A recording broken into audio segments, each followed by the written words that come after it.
এক তোলাবাও তো নেই এখানে, মাদ্রাসায় পড়ে 1000 দুরূদ পড়ে না শুক্রবারে।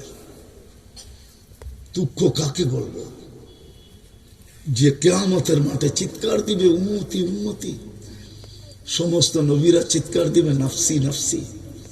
যে হাসানের কথা বলবে না, হুসাইনের কথা বলবে না, আলীর কথা বলবে না, ফাতেমার কথা বলবে না, নিজের পরিবারের কথা বলবে না, উম্মতি উম্মতি বলে চিৎকার দিবে, ওই উম্মত আজকে দুরূদ পড়ে না।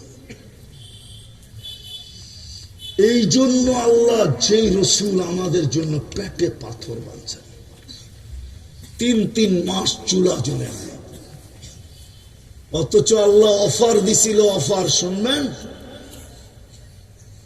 মিকাইল আলাইহিস সালাম মাথায় করে নিয়ে আসছে, জিবরিল আলাইহিস সালাম গার্ড দিয়া নিয়ে আসছেন।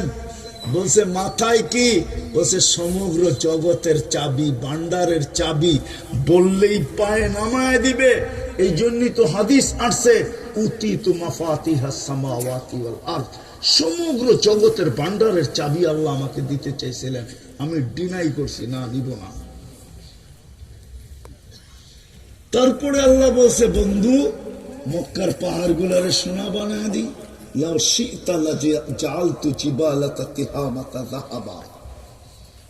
জানেন তো না, এই জন্য তো মক্কার পাহাড় কিনতে চাইতেছে দুনিয়া। আপনি বিশ্বাস করেন না, দুনিয়া বিশ্বাস করে যে এই পাহাড়ের নিচে সোনা আছে, এমন কিছু আছে, নাহলে এটা সোনা বানাইতে চাইলো কেন? মনে হয় হুজুররা জানে না। সারা দুনিয়া বিশ্বাস করে যেটার নিচে সোনা আছে, নাইলে কেন আল্লাহ বলল পাহাড় সোনা বানায় দিন? আপনি বিশ্বাস করেন না, ওরা বিশ্বাস করে, কিন্তু তাও তো নিলেন না। বলছে না, নিব না, উম্মদের দিকে চায় নিব না। কেমনে চলবেন? আজি দিয়মান আশকুর